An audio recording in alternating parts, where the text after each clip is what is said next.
এক ছিল ছোট্ট গ্রাম, নাম ছিল পলাশপুর। পলাশপুরের মাঝখানে দাঁড়িয়ে ছিল একটি প্রাচীন বটগাছ। গ্রামের মানুষেরা বলতো গাছটি ছিল জাদুকরী। কেউ কেউ বলতো গাছটি নাকি রাতের বেলা কথা বলে, আর তার ছায়ায় বসে থাকলে মানুষের জীবনে অদ্ভুত পরিবর্তন আসে। গ্রামের ছোট ছেলে রাহুল ছিল খুব কৌতূহলী। সে সবসময় বটগাছের গল্প শুনে ভাবত গাছটি আসলেই জাদুকরী কিনা। একদিন সে সাহস করে তার দুই বন্ধুকে নিয়ে গাছের কাছে যায়।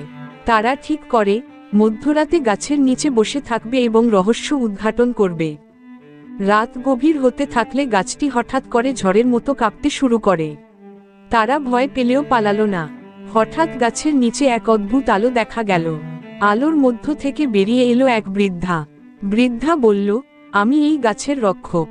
যারা সাহস দেখায় তাদের আমি এক আশীর্বাদ দেই, কিন্তু তার আগে তোমাদের এক কঠিন পরীক্ষা দিতে হবে। বৃদ্ধা তাদের একটি পাথরের পাত্র দিল এবং বলল, এই পাত্রে ভরে আনতে হবে সত্যিকারের সাহস, উদারতা আর বিশ্বাস। এই তিনটি গুণ ছাড়া কেউ জীবনে সফল হতে পারে না। রাহুল ও তার বন্ধুরা আলাদা হয়ে গ্রামের নানা জায়গায় গিয়ে সত্যিকারের সাহস, উদারতা আর বিশ্বাস খুঁজতে শুরু করল। তারা যাত্রায় নানা বাধার সম্মুখীন হল। একবার এক গ্রামবাসী বিপদে পড়েছিল। তারা তাকে সাহায্য করল। এক বৃদ্ধ ভিক্ষুকের জন্য নিজের খাবার দিয়ে উদারতার পরিচয় দিল। শেষে তারা আবার গাছের কাছে ফিরে আসে। বৃদ্ধা তাদের কাজ দেখে খুশি হয়ে বলে, তোমরা প্রমাণ করেছ যে তোমাদের মধ্যে সত্যিকারের গুণ আছে। এবার গাছের ছায়া তোমাদের জীবনে সুখ, সমৃদ্ধি আর জ্ঞানের আলো বয়ে আনবে।